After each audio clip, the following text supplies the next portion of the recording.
Investigating Drosophila. Observing the phenotypes of offspring. Shoo fly, don't bother me. Shoo fly, don't bother me. Shoo fly, don't bother me, for I belong to somebody. In the Genetics of Organisms lab, Drosophila, also known as fruit flies, were bred in order to determine the inheritance patterns of genes. Inheritance is the passing of the genes from parent to offspring. In order to determine this pattern, the students had to breed the flies for several generations, to get a visible result. Student preparation before this experiment include the explanation of the dominant and recessive traits, red eyes, white eyes, normal wings, and vestigial wings. Students were taught that recessive traits could only be visible if both alleles for a given gene were recessive, whereas dominant traits will be visible as long as there is one allele that expresses a dominant trait, also known as heterozygous, or two dominant alleles known as homozygous dominant. By the end of the experiment, students should be able to analyze data from genetic crosses using chi-square analysis, which uses the data given to create a statistic of how close the student's data was to the ideal data.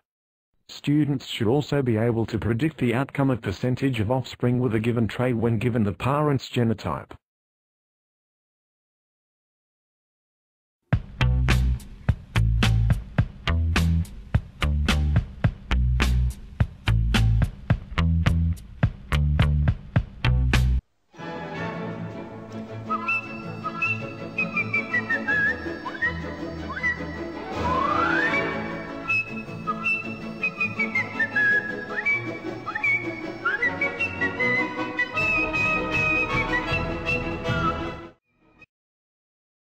In order to create an enclosed area where the fruit flies could both live and mate, students had to create an environment for the flies. Students used a vial with fly medium and a netting. To cover the vial, students attached cotton and a cap to keep the flies from escaping. Then the students had to label the vials with the correct phenotypes of the parents, the current date, and their names. After students set up the vial, they placed the adult flies in the vial. To do this, they used fly nap, which knocked out the flies for a period of time. The students were then able to transfer the flies to the vial. After a certain time, when the adults laid the eggs, they were quickly transferred to the morgue. Then the new F1 generation of flies were removed, counted, and recorded by using a microscope.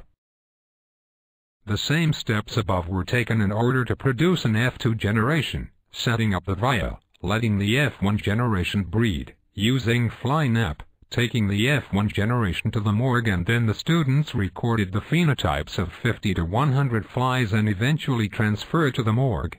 Using this data, students analyzed the data using chi-square analysis to determine the inheritance patterns of the mutant traits.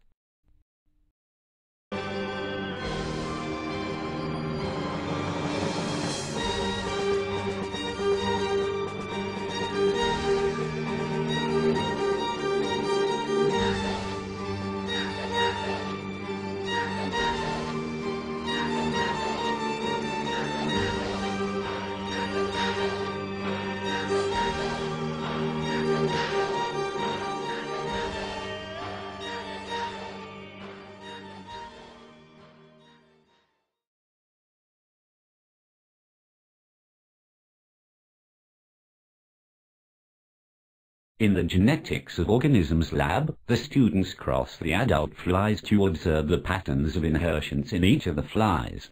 To do so, the students analyze the genetic traits of both eye color and wing type.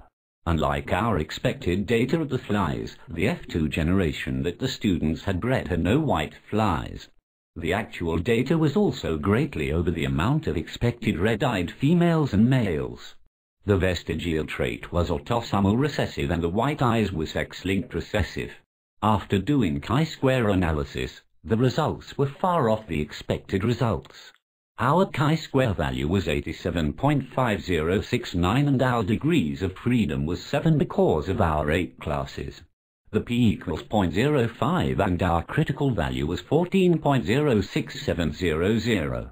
Our data was far off, and therefore this data does not support the general hypothesis made by the students. Although most students in the class period had comparable results, the students may have stopped counting before the white-eyed flies could have hatched.